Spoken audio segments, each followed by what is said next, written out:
So, good afternoon, everyone. I am Prajakta from the marketing team at LEAD.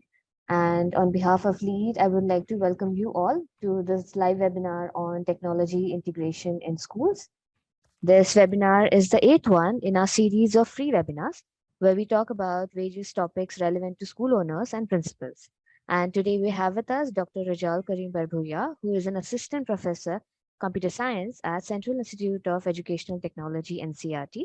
Dr. Rejaul has over 8 years of experience in the development of curriculum in computer science, informatics practices, AI, and integration of technology in school education and teacher training. He's also worked on major government projects such as DIKSHA, NCF Tech Platform, epathshala, and more. Given his impressive background and extensive knowledge, I'm sure you'll have a lot to gain from today's session. So without further ado, I would request Dr. Rejaul to kindly initiate the session. Hello, good morning. A warm welcome to all the participants in today's webinar. And I want to thank LEAD for giving me an opportunity to interact with these participants for today's webinar. So thanks for the nice introduction. And let me share my screen.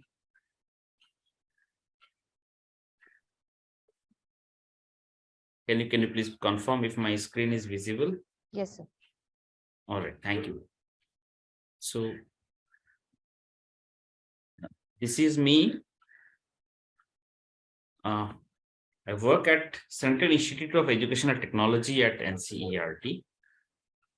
And today we are going to talk about how we can integrate technology in different aspects of school education, so that the ultimate aim of increasing or contributing to better competency or better learning achievement by learners can be done by different stakeholders, right? So let me just set the context of this today's presentation. So the things that we are going to cover are, what are the technologies in the context of school education?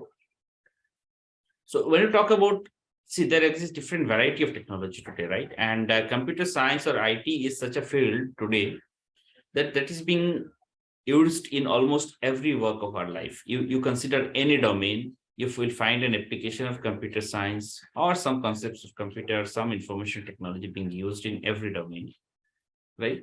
But we are keen to understand how technology is used in education, particularly school education. So when you talk about technology in school education, what are the different kind of technology that we are talking about? Of course, we are first and foremost going to talk about information and communication technology, right?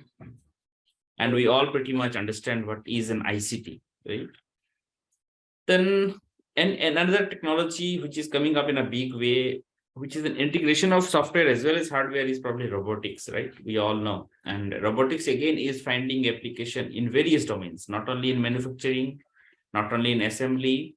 It is finding applications in surveillance, in personal assistance, in words, replacing soldiers, right? As security. So many application areas of robotics. And artificial intelligence is, of course, another important domain, which again is found application in different areas of education. So when we categorize the technologies that are available for use in school education, probably I came across these four different aspects. One is the soft part, ICT. One is robotics. One is artificial intelligence, which again can be considered as ICT, but this has become a very specialized domain, extensive one. And various kind of hardware devices, digital devices, physical devices that you talk about. You talk about wearable devices, you talk about computer, laptop, handheld devices, right? You talk about Internet of Things enabled devices, connected devices, right? So these are the different aspects, of course, then smart boards and all these things. Now, the ultimate aim is how we can take advantage of so many technologies are available at our disposal. So how we can use some of them or all of them or a set of combination of them for teaching, learning, and assessment purposes in education, right? That's the main goal. So when you talk about all these technologies, how technology is beneficial, I mean, somebody may say, why should I use technology? So if you compare with the traditional way of teaching learning, so technology provides or allows you to make your teaching learning material available 24/7. It makes your instructor kind of available 24/7 because the instructor is sharing his or her recorded videos and available through chats, available through emails, through discussion forums to learner. So learner from different geographic zones can also access to contents at learner's convenience. Learner can learn from his or her own place, own country, at own time zone without requiring to spend millions of dollars or hundreds of thousands of dollars and enroll in a prestigious international university or school to learn things. Today's learner have the opportunity. Technology allows you to access content on a 24/7 basis from whichever instructor you want to use, from whichever source, right? Because thanks to internet and high penetration of today's internet across pan India and almost affordable data rates. So that's why we are seeing that 4G found application and in almost pan India, and now government is rolling out 5G, but telecom players are rolling out 5G also, which is even faster, right? So that means, and now that satellite-based internet is also being explored to reach the unreached or the remotest place, hilly terrain places where normal internet facility is not being delivered as of now due to various constraints, challenges. So probably this technology allows you to have access to contents from any organization, any expert. You can access free content, you can access paid content, you can decide, you can evaluate which content is useful, effective, based on different parameters of review rating, etc. And then you can choose from, right? And then technology allows us to deliver teaching learning material through different media. If you consider it with a textbook, so textbook allows you to give content in text or at max image. That's two medium I can imagine. If you give me physical book, so I can either put text or I can put some graphics and images, right? So some tables, some flowcharts, some diagrams, some images, that's all. But if you look at ICT, you can have audio, you can have video, you can have any other interactive contents wherein learner clicks on something, a question given yes, no, learner clicks on yes, something happens, learner clicks no, something else happens. And if you give a question and if you give 4 options, so depending on which option I choose, I can get a feedback, adaptive feedback, right? So now imagine these kind of things are not possible on a physical book, right? So that's what I'm saying. And then technology, today's technology allows you to create content which are in 360-degree content, 3D content, augmented reality or virtual reality based content, simulation based content, right? And then we can use technology for so many data are involved, data related to learners learning, data related to attendance, data related to schools administration purpose. So technology facilitates easy organized record keeping, updation of data on a periodic basis, collection of data in an easy seamless manner, and keep on updating those data, right, without worrying to get those data lost. And of course we can use technology to analyze such data and make important decisions regarding learning and the learner. So if we keep on recording learners previous progresses over a period of time, and then today's technology allows us, without knowing much of technology, still we can do some basic level of data analysis to see where my learner stands, and we can precisely find out which are the areas where I need to focus instead of giving same instruction to all learners in my class, right? Because a teacher in a classroom has a limited time period of 45 minutes to 1 hour, and he or she has to cater to at least 30 to 40 learners in the period. So it is practically very, very difficult to pay attention to each and every learner's needs. But since we all agree that each learner's need will be different. Even if all the learners on the same class, same section, in the same school, still the learners coming from different sociocultural background, having different exposure of practice at home, different level of parental support, right? Many are first generation learners. So many parameters are there, which are not beyond the control of the school. So in that case, every learner stands at a different level. And moreover, learning style of many learners are different. Some prefer learning textually, some prefer learning oratorily, some prefer visual learners are there, right? So many learning styles we know. So how do we do? See, in theory, we say all these things, but practically in a school, it is really very difficult to teach based on learners' learning style or on a personalized manner.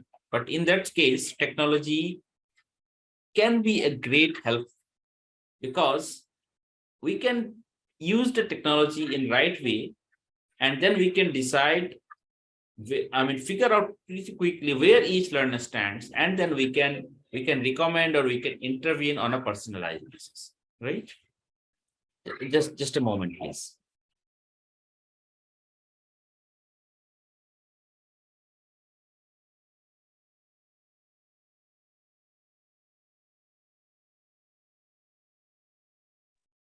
Sorry, right?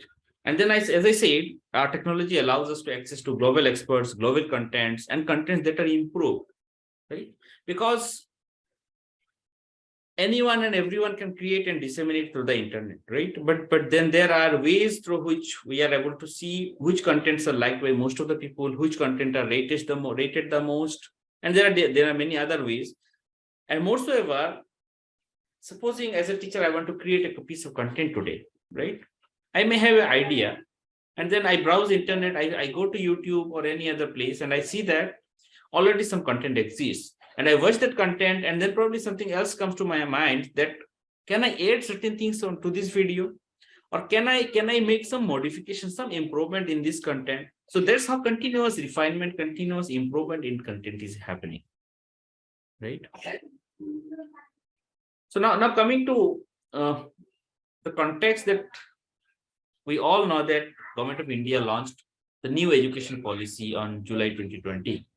And this policy, as we all know, came after a gap of almost 34 years, right? And in independent India, the first education policy came in 1968. Then we had a second policy in 86. So after 86, now in 2020, we got the third education policy, which is called NEP 2020 in short, right?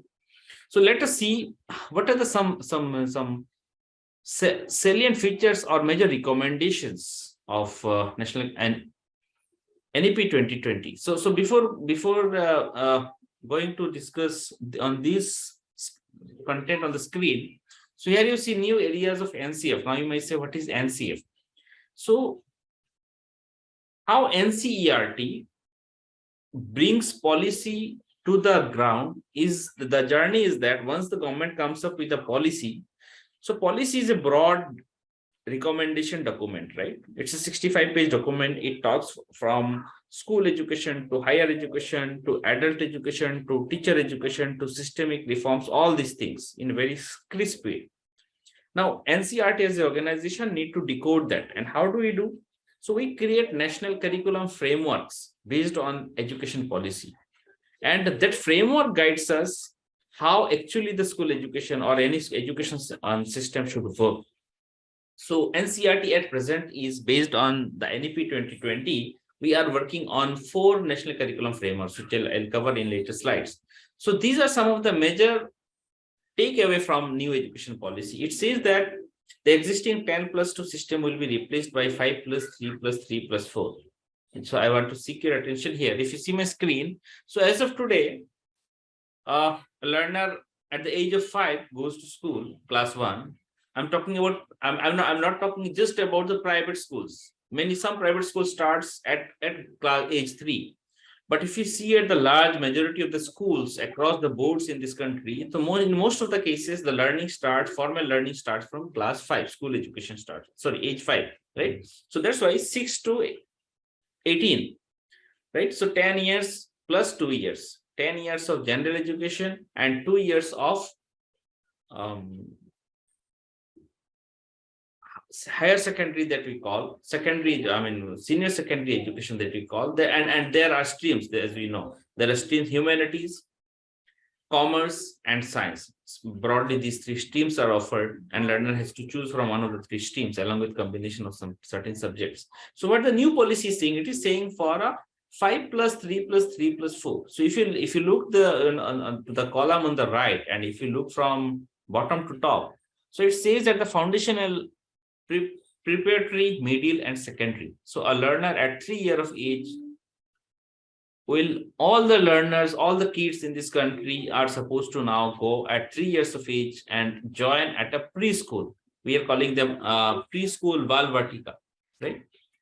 And 3 years of early schooling at Balvatika. So for implementation purpose, government has suggested, or the policy has suggested, that existing Anganwadi centers can be linked or merged with the primary wing of existing government schools, or wherever not available, we can set up or we can construct such preschool or Balvatika or Anganwadi centers along with those government schools. And then we have the formal class 1 and 2, first 2 years. So this combined together 5 years of schooling that we are calling is foundational. Then preparatory stage is age 8 to 11, which is the grades or class 3 to 5. And then we have the middle stage, class 6 to 8. And then we have class 9 to 12, 4 year together is being called now secondary. So there is no more senior secondary or no more higher secondary, right? So now fourth stage and the last stage will be called secondary stage. I'll discuss more on this. But before that, let me cover some of the salient features of this new policy. It says it puts greater emphasis on early childhood care and education. That's why I just now showed you, like it is talking about making it mandatory or formal that every learner enrolls in a school at 3 years of age, right? And now the focus is more on competency-based education rather than rote memory or rote learning. So for each stage, each grade, each subject, competencies are being defined so that anyone and everyone can say which are verifiable, measurable, so that any learner can be interacted and found whether he or she has attained that competency or not, instead of asking how much percentage one has scored or how much GDPA one has scored, right? And point number 5, if you see, flexibility of choice of subjects in secondary classes. So the policy is saying you no more bring any differentiation between streams. Don't call any stream at secondary stage. So don't call any more arts, science, and commerce at secondary or the higher secondary stage. So the 4 years of secondary, class 9 to 12, should be general education, and their learners should be given a flexibility of choosing subjects from a big bucket of different subjects available. The subjects can be, of course, science, social science, languages, mathematics, computer science, health and physical education, value education, right? And many other emerging areas, vocational education, right? So it is saying no hard separation between streams. This is what the policy is emphasizing. And the other recommendation that the policy has is that the curriculum should be reduced to the core essential. It is saying that since you are going to suggest multiple subjects, more of subjects to the learners, so the textbook should not be bulk. Textbook should not be everything for the learner, because the policy acknowledges that the learner textbook can be energized, in the sense the textbook can contain, physical version of the textbook can contain only the core concepts. And through QR coding, through various other technologies, we can link many other good quality additional learning materials, additional content, supplementary contents to those core concepts, so that learners, if they're interested, they can go, and if they have interest in those areas, they can go and learn and explore more, right? So the textbook should be, physical load of the textbook should be also very less, right? And it is saying benchmark learning levels in classes 3, 5, and 8 at elementary level. So that's why our NCERT conducts National Achievement Survey. So they are saying, in a way, they are saying that you modify the RTE and you bring in the retention policy. The existing no retention policy is being reconsidered. And that's why they are saying, at least to start with, if not all classes, at least you have a benchmarking assessment at class 3, 5, and 8. And those who haven't attained the competencies, you can retain them. you can work through with them before you promote them. So there shouldn't be just mere promotion from class to class.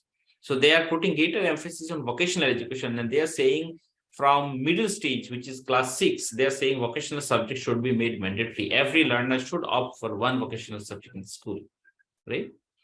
And then, of course, like previous policy, also multilingualism. They're saying at the first 8 years at least, learner should be taught in his or her home language or mother language wherever possible. Right? So multilingualism is emphasized, and then integration of 21st century skills, ICT, and greater emphasis on knowledge of India, culture of India, heritage of India, so that learner feels ownership and feels a proud linkage with his our own nation, our rich cultural heritage, our rich knowledge heritage. So that should also be brought to the curriculum so that learners are aware from early stage, right? And then, of course, focus has been also made on inclusive education. And inclusion doesn't mean only for special abled or deviants, right? Or for just for disabled. No, they are saying inclusion should also be the gifted children. I mean, the policy says that there are children who may be very sharp, very good only at one particular domain. One may be interested only in mathematics. He or she may not be interested in other subjects, may not be performing good. So they're saying our education system should be tuned in such a way that we identify such talents, such gifted children, and we nurture them. We provide them the requisite platform instead of creating trouble, a bottleneck for them, saying that you can't have this subject, you can't have this, and you have to pass in all the subjects. So the policy is saying that you nurture, you identify such gifted children also, and include them also in a special way, right? So I'm then point number 16 talks about life skills, citizenship, value education. That's what I was saying. Like at secondary stage, there should be a bucket of subjects, right? So systematic reform the policy has talked about is that there should be greater linkage between school education and higher education. For example, unless our engineering institutions, IITs, medicals, unless they change their entrance exam pattern, probably most of the students will still be interested in taking only science bucket subjects, right? That's a reality. What if I choose a particular combination of subject? Will a college give me an admission based on this combination of subject? So there should be more linkages between school and higher education. Otherwise, the learner is the one, or his or her parents are the ones who are going to suffer because of bringing certain changes in school education without linking it appropriately to the higher education. So the policy says that there should be more linkage, right? And systemic response to skill-based education, because they say, given our demography and most of the students being on a lower side of the age bucket or bracket, so there should be more focus on skills, imparting skills among learners so that they become job ready, they earn a skill, and they become employable, so that they also contribute to the economy, and first of all, they become themselves employable and earn, and they can have a healthy living, right? Exam reforms and holistic progress card is a very critical area that policy is talking about, because unless we reform our examination system, unless we change how we assess learners, and how then nothing is going to change. Because whatever you talk, if end of the day the school boards talk about this set of question paper will come and that's how you have to answer and that's how you are going to be assessed, then nothing is going to change. The students and teachers, students and parents will be bound to go for tuition or some other mechanism so that they are ready to perform well in the exam, right? So the policy is talking about bringing reform in the examination, in the sense how you assess the learner. Okay, how do you find out whether actually the learner knows or not, instead of just merely seeing like whether he could write that thing in the paper or not? He may not be, still he knows it, he couldn't represent it. That can also happen, right? And then the policy also talks about holistic progress card. So it is saying that in today's scenario, I am a learner. I need not necessarily, supposing I have everything at my home, I'm fortunate that way. I have access to internet, I have access to computer, I have access to good libraries, I have access to online, offline courses. So in such a case, for such a learner, I need not confine myself only to the school learning or to the textbook learning. I may learn many things from outside the school, outside the textbook also. So how the system recognizes that learning, my achievement, the credit that I have earned by learning and joining an online course, say in Coursera. I have done a 4-week course or 3-month course. So can the system give me certain credit for my course that I have done? Once I put an evidence, I bring in a certificate. So that's why government is saying, supposing one brings it in DigiLocker, government has DigiLocker for certificates, right? So I bring it. Now can my school ERP talk to DigiLocker automatically and see the moment learner has uploaded the certificate, and it is this subject with certain metadata, right? Certain keywords tagged to their certificates. So my school ERP software reads the access that's DigiLocker platform about that learner's ID and comes to know what already this learner has earned. And probably in my learners, this student profile, so it reflects that in this particular domain, the student had to earn 20 credits in whole of secondary education of 4 years, and he or she has already earned 2.5 credits from this course. Just an example, right? So can this kind of things, supposing there are credits for taking part in sports activities.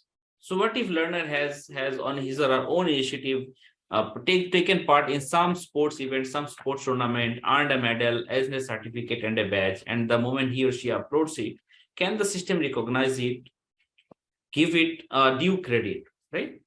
So that kind of holistic progress card and exam report reforms the policy is talking about, right? School community relation, because the policy is saying that we need to also work on adult education, and therein the involvement of community, involvement of school, use of school post school hours for such adult education programs is also important. Okay, now coming to technology, since our discussion will be technology, I need to be a bit faster.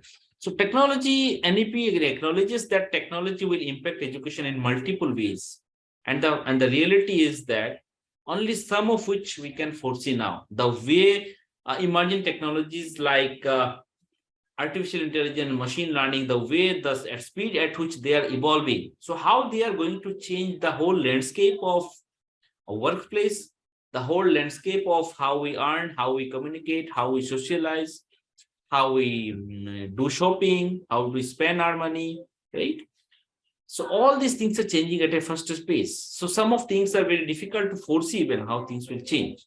The challenge is, how do we equip our learners with the basic skills so that they can adapt to such changing scenarios? Okay. The policy says that AI, ML, blockchain, smart boards, adaptive testing, and other software and hardware will change not only what students learn, but also how they learn. Okay. So that's how technology is going to play an important, significant role. Okay, so it says that capacity building of teachers continuously is key to integrate all these variety of e-contents, unless there are things in place. But unless the teachers, who are the last mile soldiers, until they are equipped how to bring this into their teaching learning scenario, how they are going to integrate, unless they are equipped with, unless they are oriented on this, empowered on this, not only with the training, but also with the right kind of infrastructure, with kind of resources, so then these things are not going to succeed, right?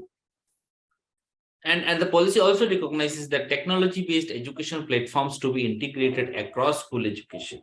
Across school education means not only in teaching learning, it is also should be integrated in enrollment, in registration, in assessment, in result declaration, everything, right? So the policy says that attention to emerging disruptive technologies that will transform education system is a need of the hour. For example, artificial intelligence, as I said, is changing our workplace. And the education system must respond quickly. So that doesn't mean we are going to teach anything and everything of artificial intelligence to our school children. No. The need of the hour is that we need to equip our students with the fundamental 21st century skills that we say, like logical thinking, mathematical thinking, computational thinking, effective communication skill, effective listening skill, right? So that they can, if they are equipped with these basic skills, then they can adapt with tomorrow's changing scenario. Whatever scenario that comes in front of them, if they have those basic fundamental skills in place, they can, it is believed that they will be able to equip to or adapt to such changing scenarios. Right? But it is saying that at present, unfortunately, the policy recognizes that our education system's inability to cope with these rapid changes of technology is putting us as a country and as a nation, as well as an individual, at a disadvantaged position in a competitive world. So the policy is saying that our education system must change at a rapid pace so that we also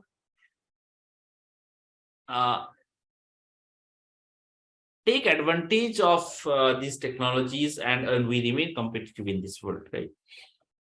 And the policy also says that as of today, we are burdening our students with factual knowledge rather than focusing on competency. But the fact of the matter is that factual knowledge is available on a click of your touch on your smartphone, right? So whatever factual knowledge you need today, you need not remember that. Just ask Google or ask any search engine there, or ask Siri. So they are giving you, right? But the key is, what do you do with those? So that's where your competency comes. So many knowledges are available. So what? How do we bring them, such knowledge, to our use, or how do we use knowledge to create more new knowledge? That's the key, right? So now if you talk about, which I covered in the beginning. So when I talk about implementation of new policy, so as an organization at NCERT, what we are doing, so we have identified 25 major themes, broad areas that the policy is talking about. So 12 such focus groups directly related to curriculum and pedagogy. I'll come here. 12 related to curriculum and pedagogy. For example, we are trying to understand what the policy says about philosophy of education or the aim of education. What is the aim of education? Is it only about making learners employable? Or is it only about making children good citizen, or inculcate scientific temper in them, or inculcate ethical behavior in them, impart some moral and value education in them? So like these are the basic question, like what is the aim and philosophy of education, right? And then another important area that we are working on is early childhood care and foundational literacy and numeracy, because survey after survey has shown that a good chunk of learners in this country at class 5 also, many students are unfortunately not able to read sentence or perform basic calculations, right? So that's the daring reality. So glaring reality rather. So given that, how do we focus our more on early childhood care education so that we work more on? So government has launched Nipun Bharat mission, right? You might be aware of that. So the goal of that mission is to achieve the goal of foundational literacy and numeracy. Every learner should be able, up to at a certain age level, should be able to do basic reading, comprehension, writing, and perform basic numeracy, basic calculations dealing with numbers, right? Then curriculum and pedagogy, we are discussing how curriculum should be, what are the pedagogy should be used for different subjects. Then, of course, subject specific, how education should happen in social science, how arts education should be integrated, how art pedagogy, performing art, visual art, right? Science education, language education, mathematics and computational thinking, environmental education, vocational education, health, well-being, yoga, sports, fitness, and as I said, reforms, right? So these are the 12 domains. Then another 5 cross-cutting things that we are working on is knowledge of India, value education, gender education, technology in education, inclusive education. And then there are 8 more other areas of as per NEP, like teacher education, adult education, school governance and leadership, alternate ways of studying, guidance and counseling, publication of quality textual and non-textual materials. So how do you publish? How do you create? How do you disseminate? Role of community in education and linkages between school and higher education, right? So based on these 25 themes, so we have created 25 position papers. Focus group have been formed and 25 position papers have been created. So these 25 groups, focus group position papers have highlighted what is the reality and what steps should be done. right? And based on these 25 inputs, Government of India is working on 4 national curriculum frameworks, as I said. So the first one has been already released by Honorable Education Minister last month, NCF on ECCE. Now we are working on school education, teacher education, and adult education. Okay, so how NCERT is implementing the NEP in a bottom-up approach. So what we are doing is we started with, because see, we just don't want to sit at Delhi and write the policy and implement it and write the curriculum. So we are trying to involve different stakeholders across different levels so that we can listen to what they say, what are the concerns they have, what are the inputs they have to give, so that it becomes a participative approach in a bottom-up manner. For example, we started with consultation at district level. So we have done around 2,000 consultation involving all the states and union territories across the country. So they had discussed and they have reported district consultation reports. Such reports have been collected in a portal, and they have been summarized by applying machine learning techniques, so that the key takeaways of such reports have been fed to the next level committees at state level as well as national level. So each state and union territory was also asked to come out with 25 focus group position papers. Similarly, NCERT at national level has also come out with position papers, and then we are developing 4 NCFs, and simultaneously states will also develop the 4 state curriculum frameworks. So this is in a nutshell what we are doing on this implementation of new education policy, right? So on this, another large-scale citizen survey is going on. NCERT is conducting a large-scale citizen survey called DIKSHA. This is digital survey for NCF. So we are reaching out to each and every citizen of this country. Our target is to take feedback from at least 1 crore. So far around 14-15 lakh responses we have received. So this is nothing but a 10 question MCQ based objective survey question, right? So please feel free to take part and disseminate with everyone. Just go to Google and search Dishang. So it is a web link and it takes you like this. So this survey is available in all the 22 languages. And any student can take, any public, any citizen can take part in this survey. So the first page is like choose the subject, choose your state, and then straight away we are not asking your email ID, not mobile number. Straight away, this is like one sample question, how it appears. So there is a question and multiple options. You can choose one or more answers. And that's how one after another, it might take 2 to 3 minutes just to answer the 10 questions. So please feel free to take part in this survey and let others also know to take part in Dishank survey, DISANC, Dishank, right? And this is how we are trying to see what people across the country are saying. So this is just a glimpse of how we are analyzing the response to dashboard. And so that these kind of responses are helping us to know what publics are thinking, what parents are thinking, what teachers are thinking, what other stakeholders in education domains are thinking about how policy should be, what kind of curriculum should be, right? Now coming to our discussion, which I started in the beginning, how our online and digital education should be, right? So I believe the pandemic has shown us that we should have in place the mechanism of alternative modes of education, right? This was an example where almost more than a year, everything was shut. Students had no access to physical classrooms, right? So alternative mode of education is a must, and of course, it has additional added benefits also, right? Such as online mode, flipped mode, and other blended or hybrid modes can be there in place, right? So as we all know, flip mode is a very interesting one, wherein we are bringing the online as well as offline mechanism. So what the idea is that in a flipped mode, the students can go through the learning material, reading material at home at ease before coming to the class, so that in the 45 minutes of the class can be better utilized by the teacher to take the queries of the learners, to discuss with them, which typically, while covering the syllabus in traditional way, teacher do not usually get much scope to discuss or take each and every learner's query. But if we can employ or adopt a flip mode, therein the learner goes through the teaching learning material at home not only from textbook, from various other resources also, from YouTube, from any other online course, from DIKSHA, from many other avenues. And then comes to the class not to know what the teacher is going to teach, but rather with his or her queries. He may have many queries while going through such content. There might be confusions, right? So teacher will have more flexibility, more time to address to those queries, and more fruitful discussion in a class, right?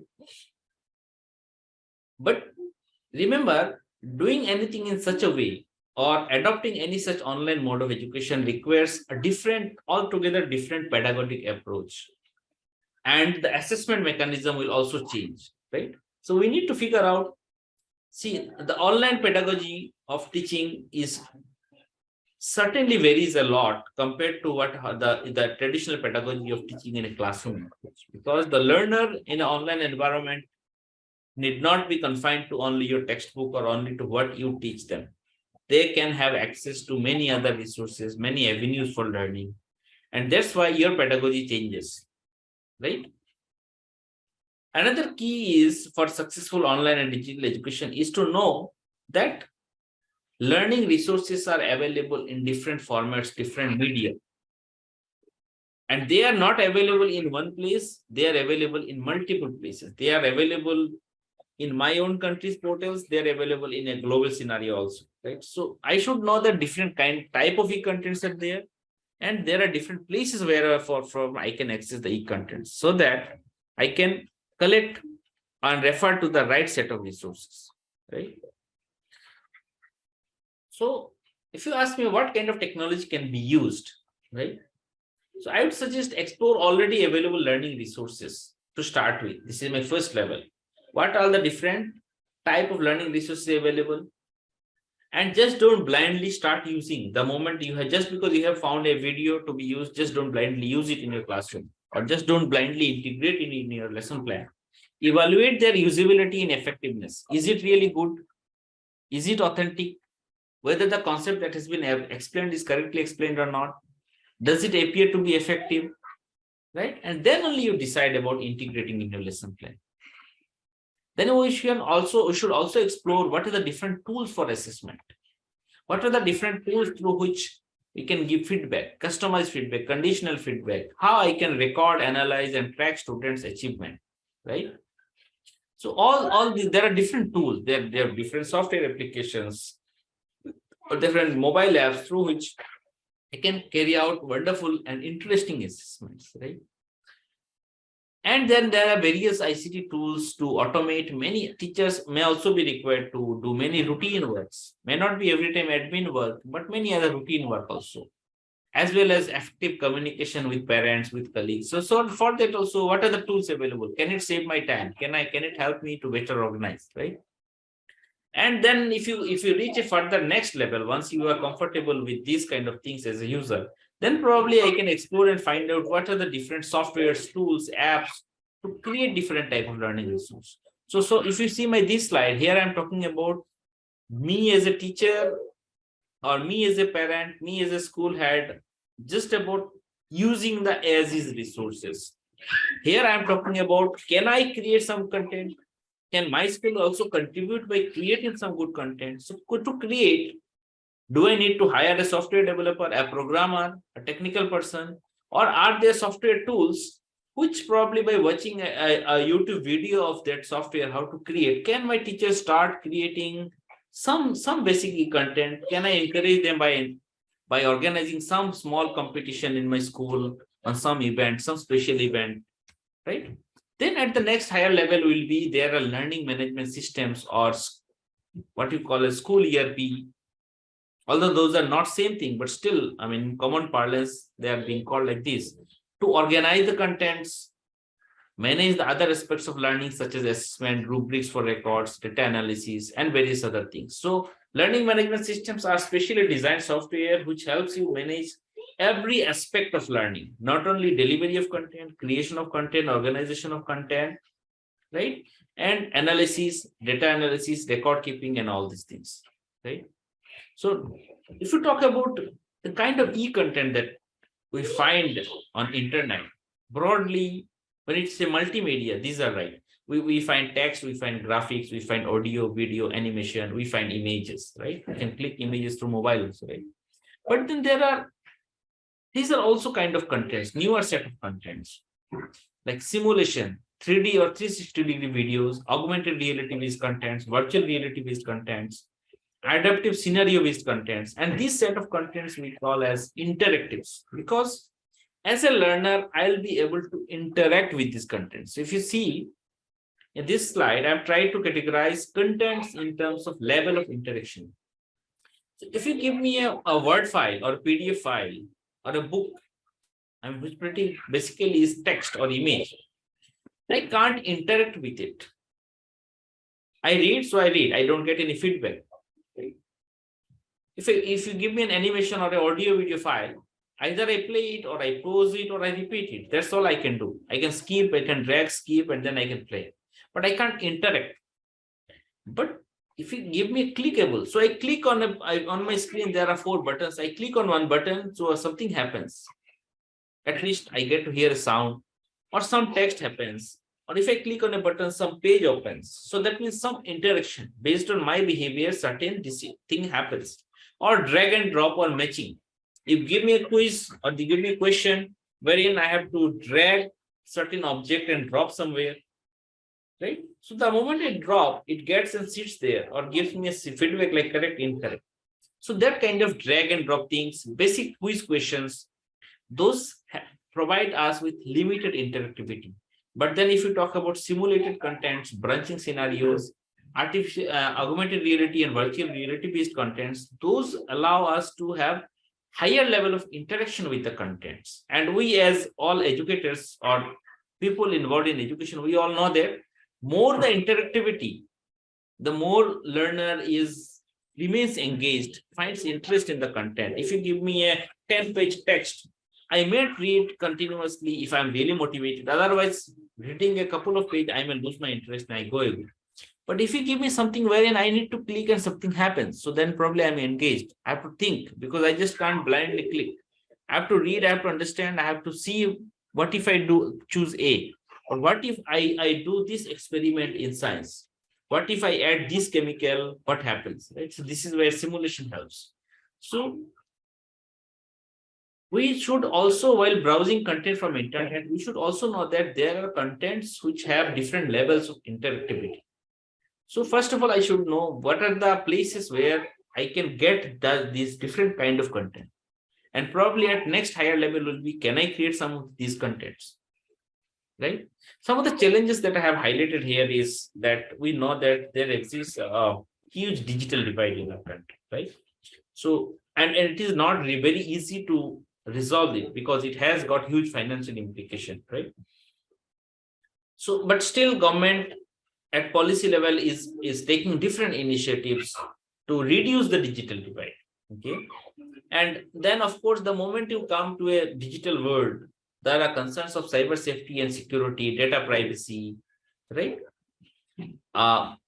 Bullying, cyber threat, ransomware, and so many other aspects. So those concerns are also a challenge in an online digital education. Health and well-being, our ergonomics, our long posture, impact on our eyes, physical well-being, mental well-being in a digital cyberspace is also another challenging area. Awareness of a user about concept of different license mechanisms, copyrights, piracy, plagiarism, right? All these are important. So unless I know what is open source, what is open educational resources, how do I search? How do I know that? I just can't go and blindly take anyone's resource and use it. What are the concerns I need to take? Do I need to acknowledge? Do I need to refer certain sources where from I have taken certain data, certain content? Right? So these are the certain challenges here. So with this, only barely 10 minutes left, I'll take a stop here and let me see. Prajakta, can you guide me? If there are questions that we can take. Sorry, I couldn't go through the chat box yet. Sure, sir. So before we go to the Q&A session, we'll do like a 5-minute introduction about LEAD. And till then, more Sure. people can add their questions in the Q&A button. So, sir, you can see the questions on your screen. and you can pick and choose the questions so that maximum of them can be answered. Okay. Yeah, sure. Thank you. Okay.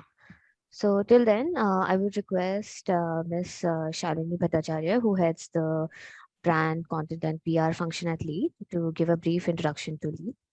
I'll just share my screen.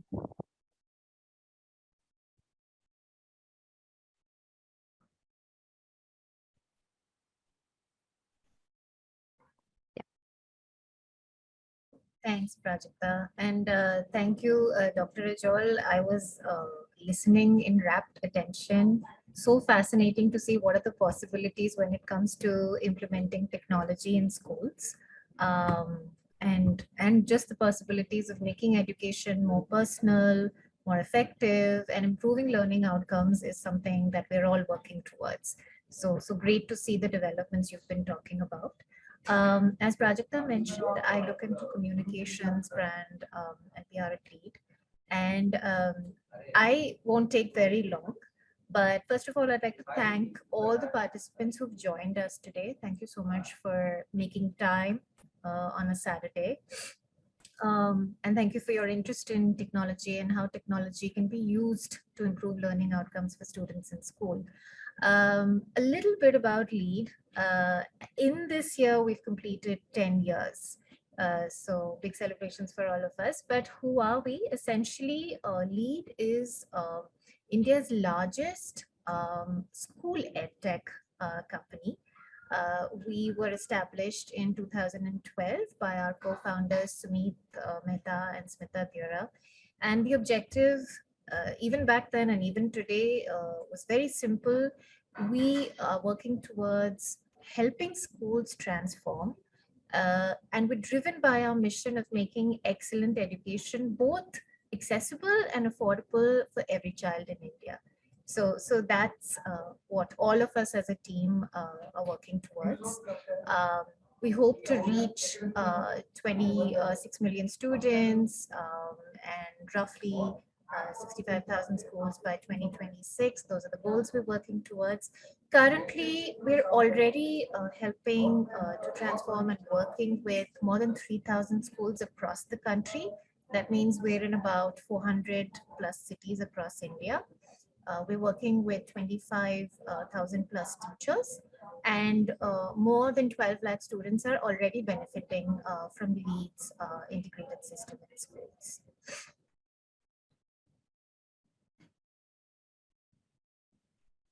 So a lot of times we get this question, and it's important that we help you understand that the Lead integrated system is essentially an end-to-end solution for school transformation.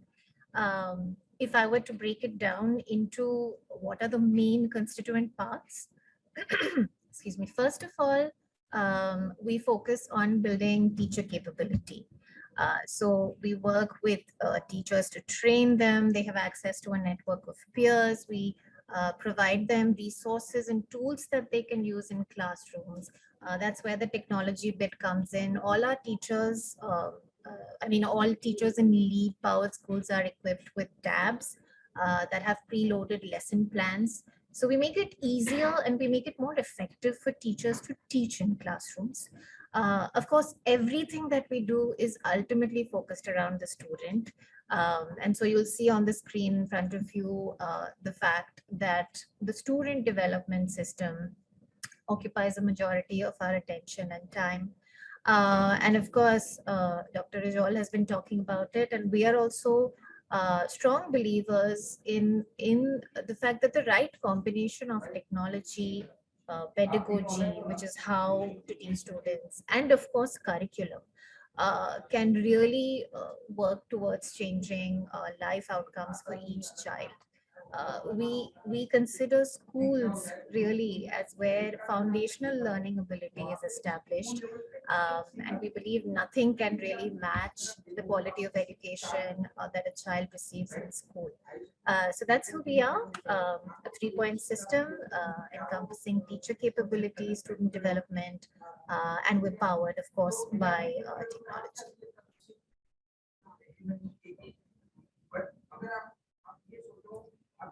And so Before I kind of sign off, just a quick summing up of what it is that LEAD helps schools achieve through our integrated system. We are able to help your teachers in improving their teaching skills and become more effective, as I said. Our students are able to achieve mastery across subjects, and multimodal teaching learning is, how LEAD helps you ensure your students are able to achieve this mastery.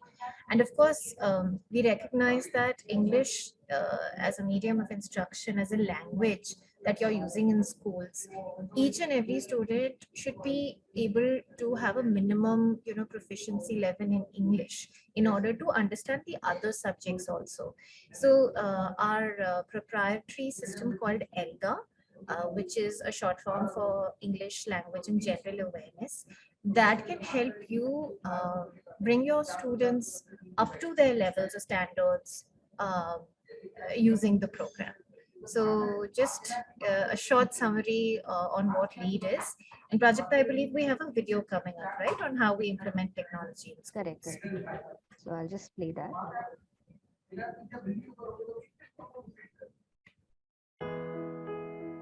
मैं ये मानती हूँ कि lead is a helping hand for me, जो मेरे teacher के पास नहीं था कभी भी इतने अच्छे से समझाने के लिए।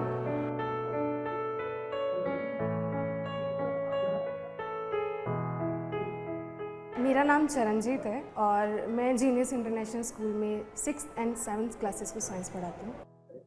जो मेरे समय की जो एजुकेशन थी उसको अगर हम आज के डेफिनेशन में दें तो वो रोट लर्निंग कहलाती है। उसमें बच्चे को समझ में आया, कितनी पार्टिसिपेशन बच्चों की है वो बहुत कम होती थी उस समय में। लेकिन आज के समय में क्या है कि हम जितना ज़्यादा हो सकता है विजुअल एड्स को ऐड करते हैं। उसके साथ हमारे पास एक्स्ट्रा रिसोर्सेज पड़ी हैं जो क्लासरूम रिसोर्सेज होती हैं। हमारे पास लीड किट्स पड़ी हैं जिनको हम यूज़ कर सकते हैं बच्चों को समझाने के लिए। लीड के अकॉर्डिंग जैसे हमें पैटर्न दिया जाता है एक लेसन प्लान का, उसमें क्या है कि हमारे पास सबसे पहले आता है टीचर लेड। टीचर लेड में हमें हमेशा बच्चों को पहले CRLs दिखाते हैं, उससे पहले एक बेस क्रिएट करते हैं कुछ क्वेश्चन आंसरिंग के साथ। जैसे एक एग्जांपल है रेस्पिरेशन, उसमें सबसे पहले हमारे पास आता है एरोबिक एंड एनारोबिक रेस्पिरेशन। मुझे याद है जब मैं छोटी थी तो हमें ये टॉपिक एक नोटबुक की फॉर्म में कराया जाता था। नोटबुक के सेंटर में एक लाइन लगाते थे, एक तरफ लिखते थे एनारोबिक रेस्पिरेशन, एक तरफ एरोबिक रेस्पिरेशन, बस वो उतने तक सीमित रहता था। लेकिन लीड के साथ हमने क्या करते हैं कि पहले उनको वीडियो दिखाया, वीडियो में प्रॉपर डिमार्केशन दिखाते हैं कि कहाँ पे ऑक्सीजन इन्वॉल्व हो रही है, कहाँ पे नहीं हो रही है, और कैसे कैसे ऑर्गेनिज्म है कि जो एरोबिक रेस्पिरेशन करेंगे और कौन से ऑर्गेनिज्म है एनारोबिक करेंगे। इसी चीज़ के लिए मैं आपको एक और एग्जांपल देती हूँ। सुबह हमने योगा क्लासेस करी, उसके बाद जब हम लोग क्लास में आए ना तो बच्चे मुझे आते ही बोल रहे थे कि मैडम हमारी टांगों में बहुत दर्द हो रहा है। तो जब हमने टॉपिक स्टार्ट किया तो उसके बाद उनके आंसर्स आए, मैम इसी वजह से हमें दर्द हो रहा है क्योंकि हमारी बॉडी में लैक्टिक एसिड बन गया। तो वो इन अ वे कोरिलेट कर पा रहे हैं सारी सिचुएशन के साथ। उसके बाद हम उनको ग्रुप डिस्कशन दे रहे हैं, थिंक पेयर शेयर, जहाँ पे वो आपस में एक दूसरे के साथ एग्जाम्पल शेयर करते हुए अपनी जो बैक एक्सरसाइज जो वर्कशीट्स है SBs पे उनको सॉर्ट आउट कर रहे हैं। लीड में हमें ना बच्चों को जैसे कोई एक यूनिट हुआ सपोजिंगली, तो उसके साथ हमें एक ASMs मिलती हैं, असेसमेंट शीट्स मिलती हैं पर यूनिट, तो हम ASM शेयर करते हैं बच्चों के साथ। उसके बाद उसका रिकॉर्ड सेम ASM शीट्स का हम अपने टैब में रखते हैं, जो लीड टीचर टैब है हमारे पास, और फिर वो हमें बताता है कि ये वाले क्वेश्चन का कॉन्सेप्ट जो है बच्चों को क्लियर नहीं है, उसके लिए हम रिमीडियल क्लासेस ले रहे हैं बच्चों की।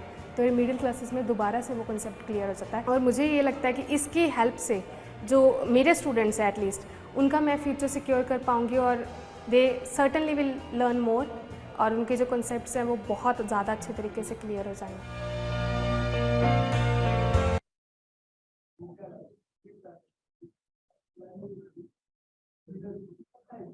Okay, so I think that's it. Like that was a brief introduction about LEAD, and we can take up the questions now. Sir, do you want to go ahead with the first one? Thank you. I answered. There were queries like giving the links, so which I have already given. Like I found one interesting question which I'd like to take is someone asked what is conditional feedback, right? So conditional feedback is probably you ask a question and suppose who among these were not involved in freedom movement of India, and there are 4 options. So you choose A, B, C, D, right?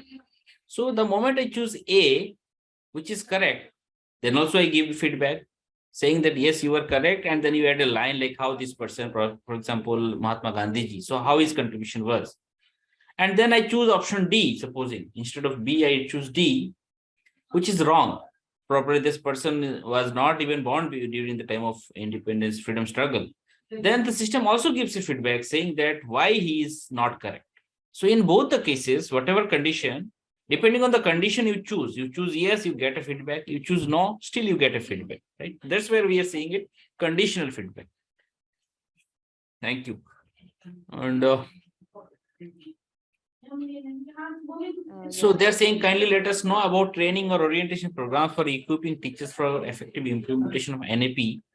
So there are continuous orientation programs, the way, for example, this lead is organizing this program. Similarly, NCERT also keeps on organizing various webinars, capacity building programs of resources across the country. Some are face-to-face, some are online. So keep looking for NCERT website for such recorded videos, presentations of such webinars, as well as upcoming details about upcoming webinars as well. Thank you.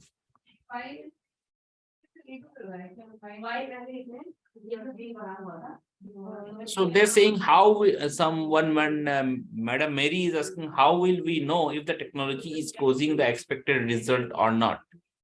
Okay. So see, you as a teacher or you as a teacher educator have vast experience of years. So you know you have been teaching a topic for last 3 years or 4 years to different batches. So you know how they performed when you did it in a certain way. And suppose this year you adopt a digital mode or online mode, change your lesson plan, integrating some online resources, or make certain pedagogical changes. And of course, then you see what is the performance of your learners, right? So that's how. Otherwise, I mean, that's how depending on the student's performance, you are able to figure out whether the online mode of learning was effective or not. So I believe I can see these are the only questions which I could cover. Thank you. There's one question that Jasmine ma'am has asked in the chat, which is L3 learners need the technology as helping hand. Any new way to help children grasp the topic? What does here this L3 means here? Sorry, I'm not getting the context. When they say L1, L2, L3. Okay, Jasmine ma'am, can you please elaborate on what you mean by that? Slow learners. She means slow learners. Yeah, so she's asking how slow learners can be helped through technology, right? Yes, correct. So for slow learners, of course, there are specific assistive technologies for such learners. But bare minimum, what I say is that, see, slow learner needs more time basically. And probably a teacher may not have that much time to devote in her classroom. So that's where technology is helpful, because you can keep on reinforcing that content. You can give more time to the learner. You can give him or her a device and give an access to same resource at his or her pace. That's the crux of technology. That's the beauty of technology, right? It allows learner to go at his or her own pace. If someone is catching very fast, he can go ahead of other peers. At the same time, if there is a slow learner, he or she can go at her own pace, because technology is not in a hurry.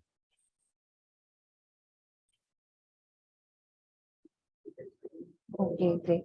So I think that's all we have for questions, and it's about time. So thank you so much, sir, for conducting this amazing session. I'm sure people had a lot to gain, and they must be having a lot of questions as well for you. But for because we are running short of time, so we'll just conclude it over here. And after this webinar is over, we'll send the recording to everyone who attended the webinar, as well as an ebook that we have on how to implement technology at your schools. So thank you so much. Please share your feedback using the form in the chat box, and we'll see you next time in our next webinar. Thank you. Thank you everyone for joining, and thank you, Lead, for this opportunity. Thanks again. Thank you, Bye. sir.